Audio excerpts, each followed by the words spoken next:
Você não poderá mais falar, ó, Mário Frias daqui a pouco. Ok. Mas agora estou com o livro do nosso convidado e o VT está na agulha para apresentá-lo com categoria. Vamos ver quem é o convidado lá. Solta o VT, vai lá.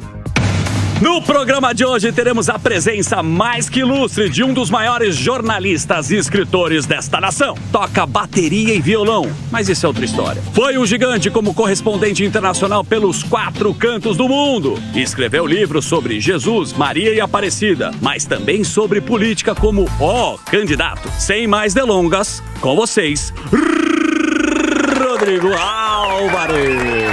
Boa. Olha ele aí.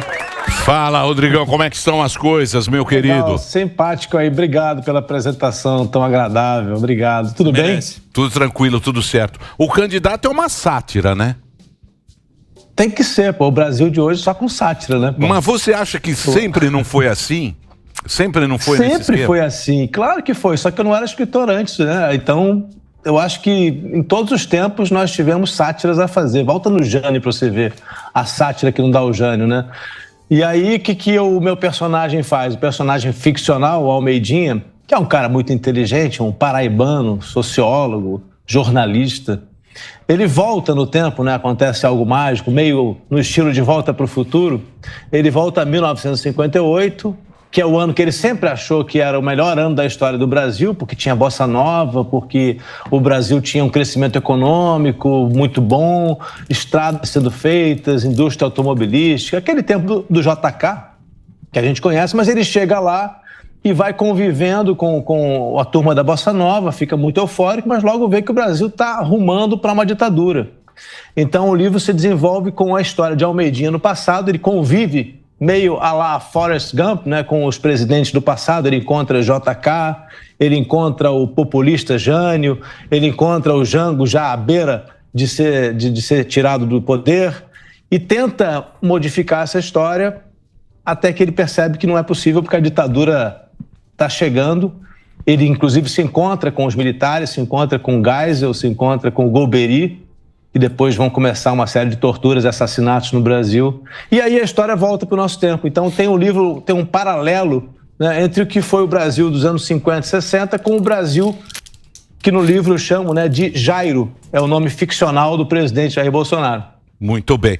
Então, quer dizer, é uma ficção baseada meio na história. Isso aí tá muito... Hoje em dia tá acontecendo muito, né? Em cinema, a gente tem... O próprio Nobel de Literatura desse ano foi uma que eles chamam uma ficção com base em história, documental. Com base em história. Então tá aqui, ó. Biográfica. O livro já tá vendo. Você falou aí, Emílio, é porque a realidade no mundo, né, que a gente está vivendo é tão impressionante, né, que a ficção acaba ficando atrás. A gente traz a realidade para dentro da ficção para criar histórias com tudo isso de distópico que vem acontecendo. Exatamente. Agora, você entende também de santo, né? E amanhã é o dia da padroeira do Brasil, que é a Nossa Senhora Aparecida. Mas eu entendo tanto que chegaram a pensar que eu era padre, sabia? Eu ia nos lugares no Brasil, você pediu para eu rezar. Então, por que você tem essa... Por que você tem livros também? Ele foi correspondente foi correspondente da Globo em Israel e tal. O mais conhecido deles é justamente o que eu vim falar aqui, que é o Aparecida, que é um livro de 2014, mas que foi pela primeira vez a história inteira contada, né? Não é um livro devocional, é um livro em que eu conto a história da santa, a história que é uma história brasileira. Nós estamos falando de política aí, né, Emílio? Porra, você volta aqui em Aparecida, o rei Dom João já roubava o Brasil desde 1800 na cara dura. O rei Dom João roubava a igreja, pô. Sim. Eu conto essas histórias no livro, né? O Dom João raspou os cofres das igrejas, especialmente de Aparecida, e usava isso para pagar dívida, pô. Então, assim, a gente tem corrupção histórica no Brasil, a gente tem corrupção de tudo que é jeito, tem os nossos problemas que a gente discute todos os dias, que vocês discutem todos os dias no Pânico, né? São problemas que vêm de 300 anos atrás, no mínimo. Então, mas por que você acha que o Brasil é assim? Por exemplo, se você falar para um americano, né? Porque o americano sagrado para ele, a Constituição é sagrada, a democracia para o americano é sagrada. Não passa na cabeça do americano comprar voto. E a gente sabe que aqui no Brasil é algo que sempre aconteceu. Sim. Por que o brasileiro comprou votos? Será que foi o quê? Começou lá no Império, do título lá, o Barão comprava o título do Barão, aí isso acabou indo para a República, de comprar o voto. Aí, porque, porra, é inadmissível você falar para um americano que, olha, no Brasil as pessoas chegam lá, eles dão R$100 dão e você gás. vota. Vocês estão loucos. Vocês estão loucos que isso acontece. Pode... Para escrever o Aparecida, eu precisei fazer uma imersão histórica imensa, né? O Candidato, que é o livro sobre política, também foi uma imersão histórica. Então, acabou que eu escrevi sobre Jesus Cristo também, é uma investigação histórica. Então, eu me especializei em livros que voltam na história. Se você volta na história, Emílio, do Brasil, porra, a gente conhece a história, vocês conhecem a história, então não preciso contar a história do Brasil e a história de como ela é problemática. Mas quando você vai no detalhe, né, e para escrever Aparecida, o livro, eu tive que entrar em documentos, né, documentos que estão perdidos, escondidos, esquecidos. E você vai vendo detalhes. Tem um padre que em Aparecida, no século XIX, ele começou a investigar e teve que fazer uma pasta inteira de documentos que era tesoureiros corruptos.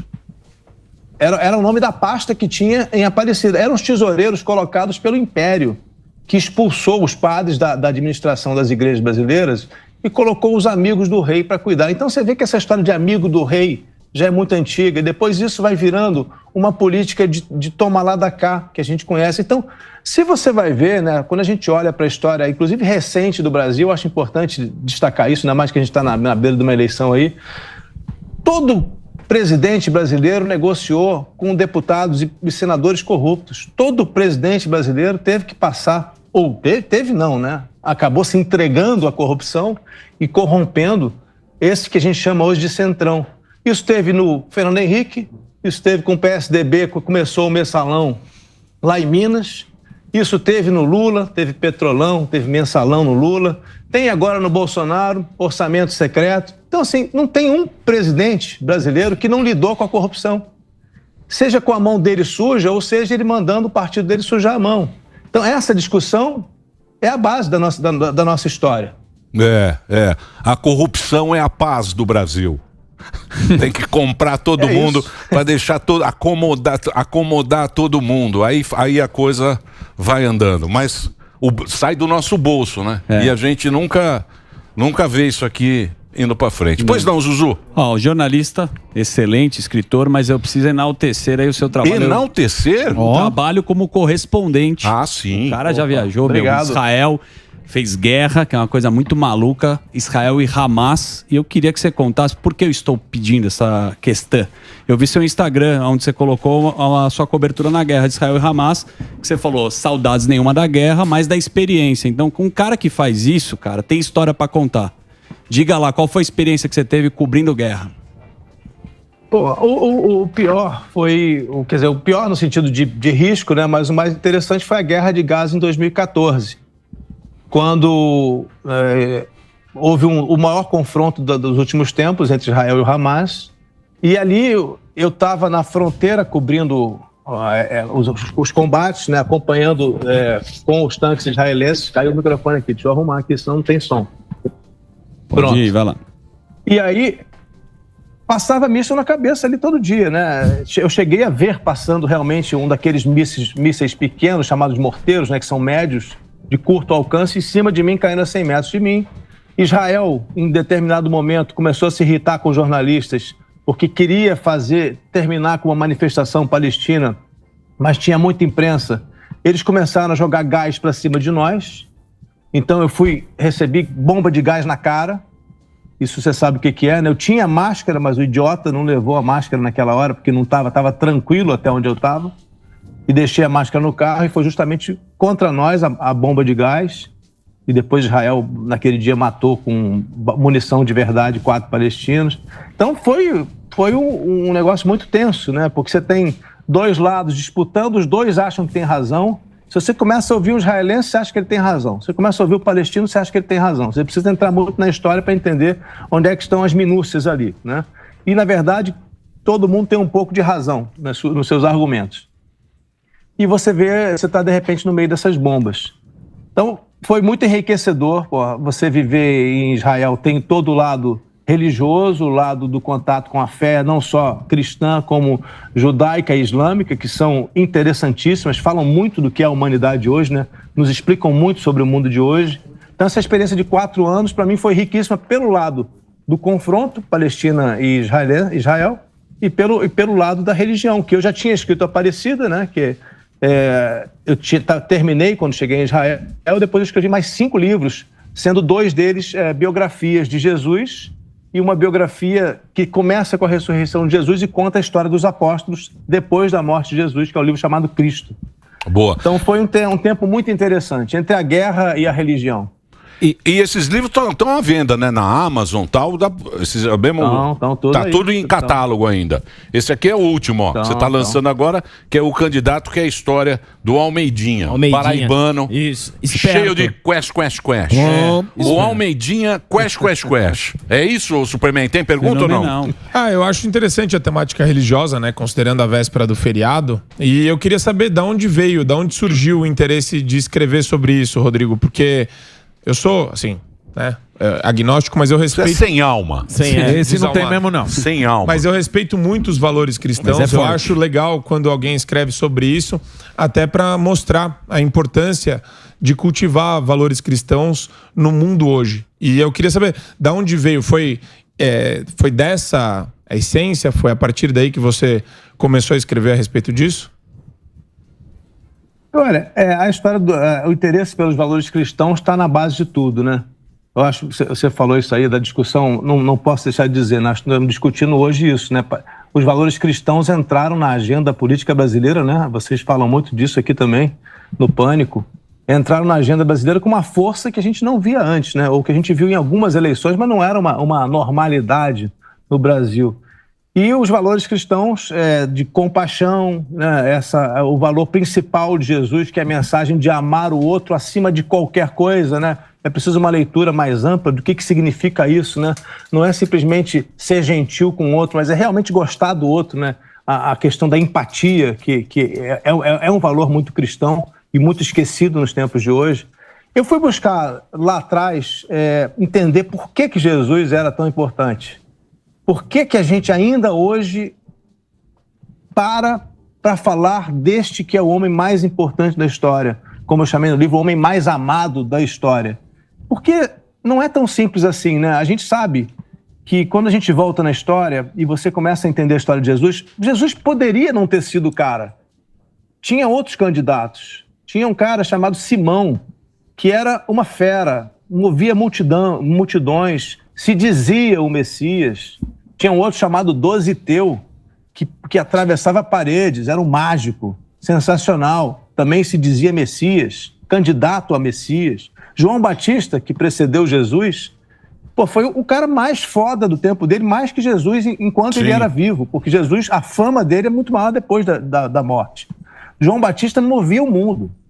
Então por que esses caras não se tornaram os filhos de Deus, os Messias salvadores da humanidade? E por que Jesus foi escolhido para ser esse cara? A gente pode partir para a visão da fé, que é porque ele é o Filho de Deus. Essa é uma visão muito fácil, né? Uma resposta muito simples, mas eu parto pelo lado da história. Por que a história escolheu Jesus? Mesmo que, vamos supor que João Batista também fosse Filho de Deus, enviado por Deus. Deus tivesse mandado Jesus e João Batista, qual o problema? Deus é Deus, pode mandar 2, 3 ou 4, na dúvida, né? Ele pode mandar um Superman, pode mandar um Homem de Ferro, pode mandar Jesus e João Batista. Então por que Jesus venceu? Então eu quis estudar isso para entender. Por que nós até hoje pensamos e falamos em Jesus? E a resposta está no que você falou. É na mensagem. Não é tanto por uma questão religiosa, porque a religião cristã, no tempo de Jesus, nem existia, né? Era judaísmo. Logo em seguida, os apóstolos continuaram judeus e foram fracassados no começo. Vamos ser bem francos. Pedro e Tiago, irmão de Jesus, fracassaram na ideia de levar a igreja, a mensagem de Jesus adiante. Teve que aparecer um forasteiro, um cara que era matador, que tomou conta da mensagem de Jesus, que assumiu aquele discurso, que foi Paulo de Tarso, o apóstolo Paulo, o cara que realmente levou a mensagem de Jesus pelo mundo. Então, se você não entende isso, você não entendeu nada, né? Então, é preciso voltar lá para entender, poxa, a mensagem mesmo, Pedro não teve sucesso.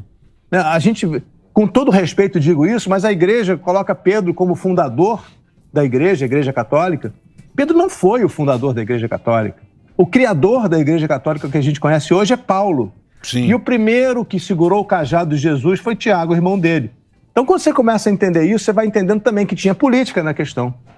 Tinha disputa entre os grupos cristãos, tinha mais de um grupo, né? A gente sabe que o cristianismo foi se ramificando, tinha uns caras chamados gnósticos, né? Você falou que você é agnóstico, né? Agnóstico é sem conhecimento sobre a religião.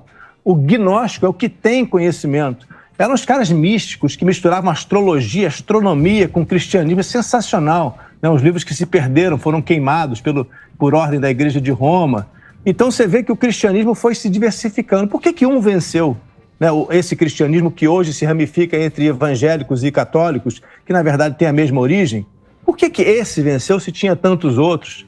Então isso tudo é muito interessante, e isso me motivou e continua me motivando a pesquisar sobre isso. É uma pesquisa imensa, né? Que tem inúmeras fontes novas, inclusive, porque foram achados documentos em Israel e no Egito no século passado que ainda estão sendo interpretados. Ô, Rodrigo, e essa questão histórica, ia perguntar para você da questão de que sempre existe a discussão entre separar o Jesus da fé e o Jesus histórico, mas sem o Jesus, sem a fé não existe o Jesus, e eu queria saber essa tua análise dessa separação do Jesus histórico e o Jesus da fé que você acabou de citar rapidamente. Vamos ser, de novo, né, sempre francos, né? Se a gente voltasse com Jesus hoje aqui, Jesus não se reconheceria no Jesus da fé. Ponto. Isso é indiscutível. A mensagem de Jesus não é igual à mensagem que a gente conhece hoje. Jesus tinha outras minúcias e outras maneiras de ver o mundo que não eram o do cristianismo de hoje. Por exemplo, Jesus jamais segregou. Jesus nunca colocou a mulher em segundo plano. A religião cristã, tanto os evangélicos quanto católicos, nunca deram o mesmo espaço para a mulher. Jesus, ao contrário, tinha em Madalena, hoje isso é provado, né? A pesquisa acadêmica mostra isso, a Madalena tinha status de apóstola. Então Jesus era disruptivo no tempo dele, ele era um revolucionário. Jesus não era um cara que queria manter a tradição judaica, ele queria enfrentar o poder judaico. Jesus nunca misturou religião com política, ao contrário, sua maior luta era separar a religião, o que é de Deus, o que é de César é de César, está muito claro isso. Hoje, e até hoje, não é só hoje, né? Nós vemos a política e a religião se misturando de uma maneira bastante desagradável, bastante desrespeitosa com o que é a religião. Então, se você vai falar com Jesus histórico, ele vai dizer, poxa, esse cara aí não sou eu. Essa fé que vocês propagam hoje tem muito a ver com o que eu disse. Tem a ver com a minha mensagem de amor ao próximo. Mas vocês não estão cumprindo esse amor ao próximo. Vocês estão pregando separação. Vocês estão dizendo, o católico dizendo que é melhor que o evangélico e o evangélico dizendo que a sua religião é que é certa. Jesus jamais daria bola para isso. Vocês acham? Jesus nunca entrou numa igreja. Se tivesse voltado hoje, entraria numa sinagoga.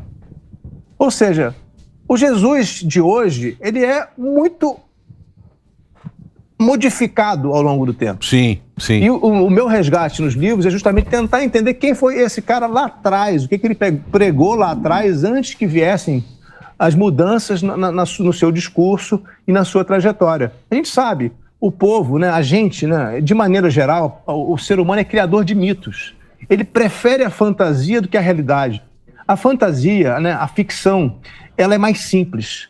Quando você cria um pouco de história só sobre um certo personagem e você tira as coisas incômodas, ele se torna um mito.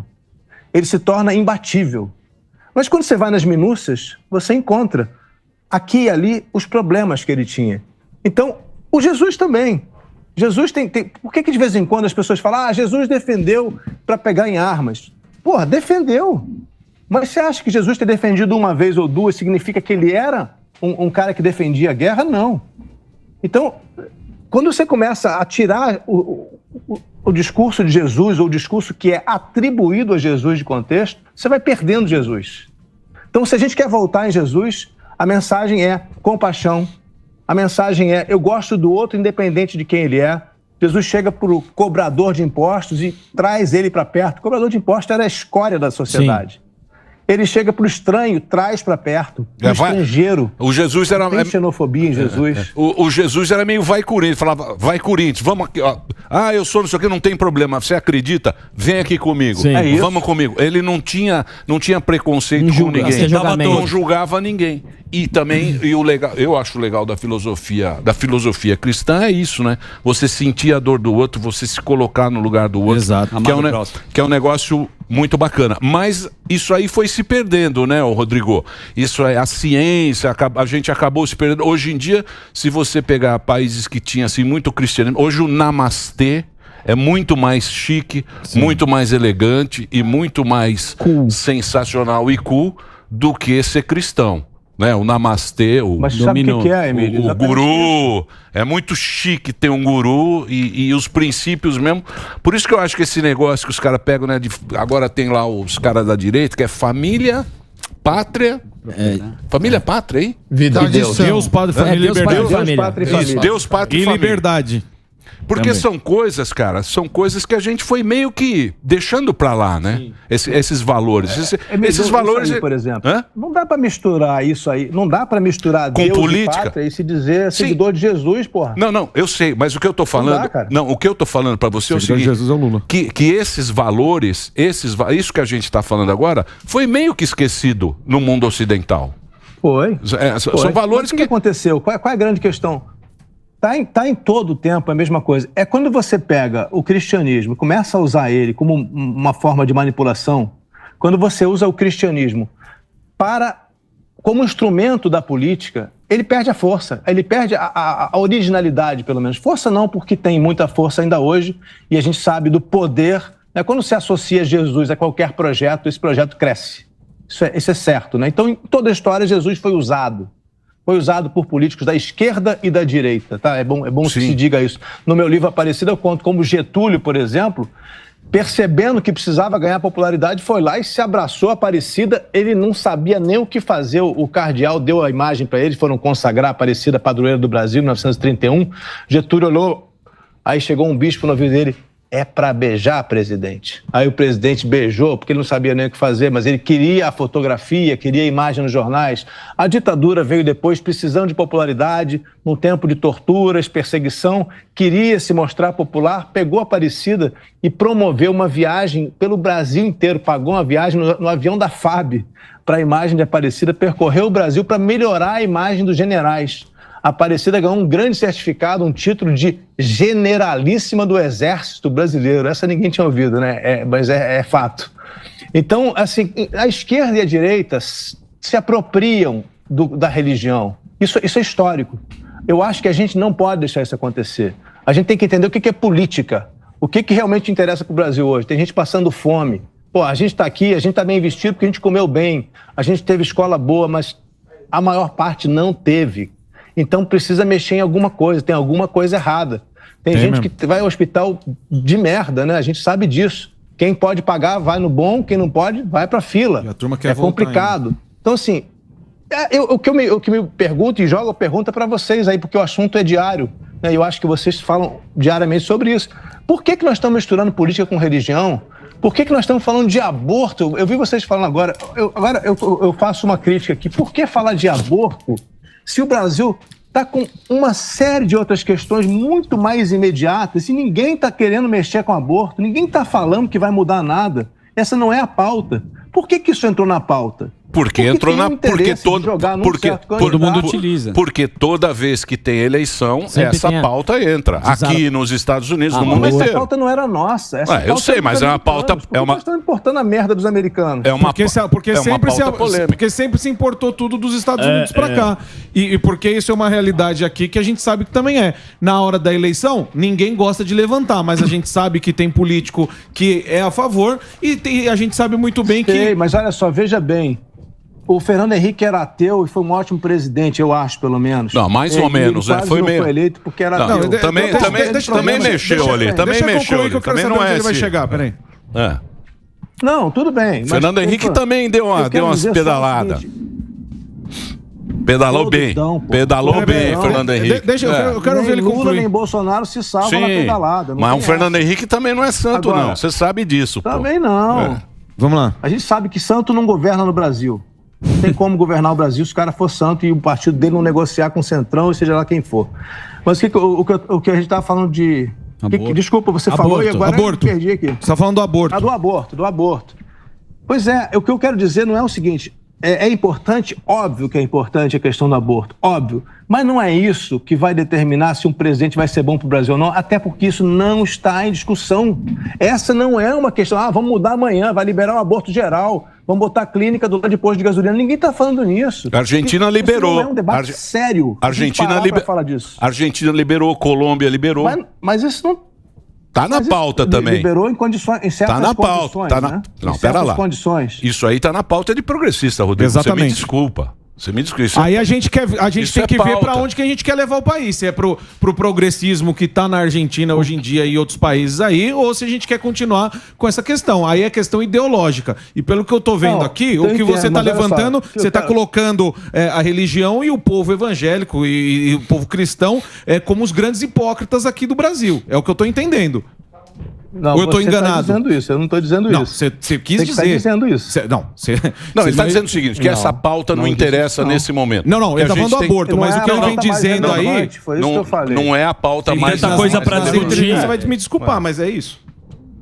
Sim, mas é... Não, olha só, vamos corrigir então, porque eu não disse isso. Por favor, dizer não disse, mas ficou muito entendido. Nem essa expressão. Ficou subentendido. O que estou dizendo é o seguinte, o aborto não deveria ser a questão mais relevante, nem estar entre as mais relevantes num país que tem a miséria que nós temos e tem os problemas que nós temos.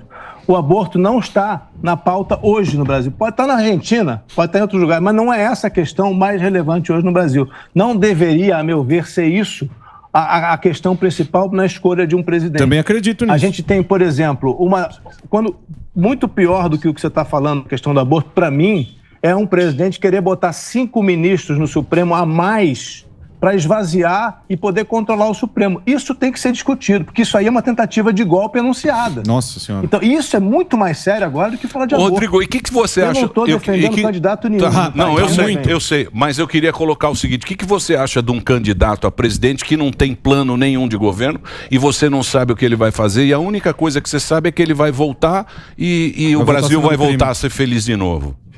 Olha que situação que nós estamos. Vai voltar a cena do crime, segundo a Bom, vamos lá. Primeiro, eu não estou defendendo o Lula e não estou defendendo o Bolsonaro, tá? Você está defendendo o Almeidinha. Tá atacando um só. Estamos defendendo o Almeidinha aqui. Eu construí a fricção do Almeidinha justamente porque não tinha, a meu ver, óbvio, né? Não tinha um candidato que representasse aquilo em que a gente espera para o Brasil. Aí a ficção tem as respostas. Mas a sua pergunta era o que eu acho do Lula. Eu acho um erro. Eu acho que o Lula tinha que apresentar o projeto dele. Eu acho que o Lula demorou. A campanha dele errou feio nisso. Agora, o projeto de Bolsonaro, para uma parte grande do Brasil, na qual eu me incluo, não serve. Não serve. O que a gente tem que diferenciar é o conservadorismo, eu respeito muito. O conservadorismo extremo, aquele que desrespeita o outro lado, que é populista, que cultiva o ódio, esse não dá para manter no Brasil. É isso que eu estou dizendo. Muito bem. Ô, Rodrigo, queria agradecer o papo com você. Eu sei que você está aí no Skype, mas, pô, seria legal você estar aqui ao vivo. Já está convidado a vir aqui com a gente. Seria ótimo tomar esse cafezinho com você aí. Ô, esse cafezinho aqui, você não sabe o que é gelado esse café aqui, ó.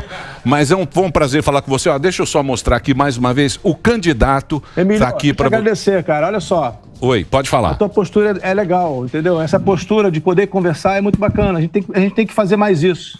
Quando você quiser. Isso, poder conversar. Claro, claro. Principalmente de caras legais como você, caras inteligentes como você. Tá aqui o livro à venda na Amazon, nas livrarias virtuais e tem também o da Nossa Senhora Aparecida, que amanhã é o dia da nossa padroeira e você está convidado.